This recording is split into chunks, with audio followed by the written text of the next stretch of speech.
Why not, man? I'm coming for that #1 spot. All right. Welcome back to another episode of Timeout Coach, I'm Confused. In today's video, we're going to talk about how to use the rotation to set up second post finishes. And of course, make sure to stay tuned throughout the entire video to look for a hidden funny picture. Okay, let's watch this sequence here. So Carly plays it out to Jay, Jay makes a nice move, plays it up to M plays it back over to Jay, Jay a hard shot. Seems like a pretty normal sequence, right? But let's watch this again. First of all, freeze right here. You got Reese V cutting through on the rotation. That's step one. Play the ball down to Jay. Let's freeze again. 1, 2, 3 defenders in our end. Let's look at it again. 1, 2, 3. This is the numbers that we need in order to go the other way. So as Jay goes the other way, she's going to play it into M. Again, look at the numbers we have. We've got runners on both ends. Play back over to Jay. Jay takes a hard shot. Okay, so again, we had a lot of great stuff on that play where Jay was able to get the numbers drawn into our end before moving forward and playing to the pivot. And we got off a pretty hard shot on the wing. But the end result was no goal. It was a tough angled shot.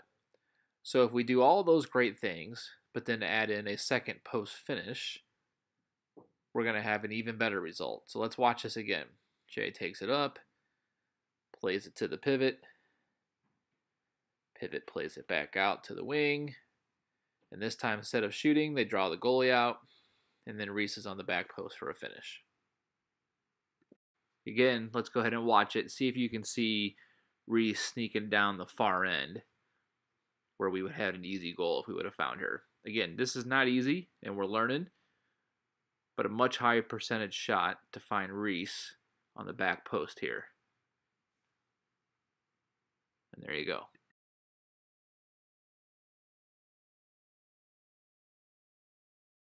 Many times we think that we should only be rotating on goal clearances, but we should be rotating at all points of the game. Let's take a look at this. This is a common play where we try to keep it in our own and the other team's end, and we turn the ball over. So let's look again. Our pivot here wins the ball, wisely plays it back, but that's kind of where it ends. We quickly try to play it forward again instead of bringing the team all the way into our own end in order to build out, and then we have a turnover, and they're going the other way. All right, so let's try that play again. This time, we're going to run it all the way back to our end and get set up in our rotation formation so that we can draw the team in and then build out with the advantage of numbers the other way and hitting our pivot.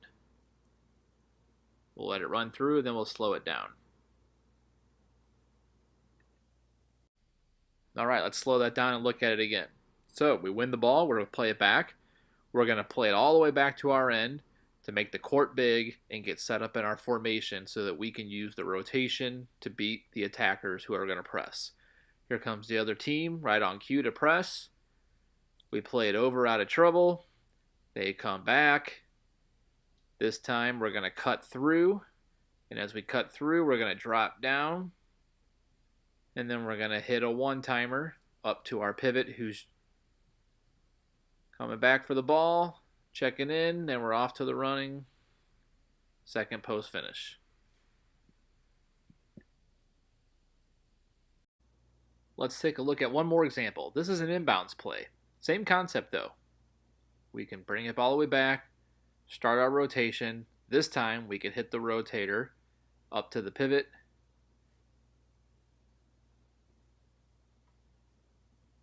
Second post finish. And again, let's slow that down so you can see the play develop. We're going to bring it all the way back, which seems crazy, right? Why would we go all the way back? Well, this is why. The other team's going to press, bring all their players up to attack the ball. We're going to continue our rotation. This time, we hit the rotator and a rollover receive, who quickly plays it to the pivot who's checking in. And now we have runners on both sides, and we're setting up for an easy second post finish. Now let's watch this in action, right? So here we're drawing them in. We're going to play it to our cutter. The cutter sends it up to the pivot. Pivot plays it over. Now we've got a 3-on-1 going the other way. Second post finish, good save by the goalie. Again, just take a look at what we're doing here. We're making the court big or spread. We're drawing them in. Got the other team sucked in. And as we're rotating through, now we have numbers, and we can play the ball up to our pivot to actually start the offense.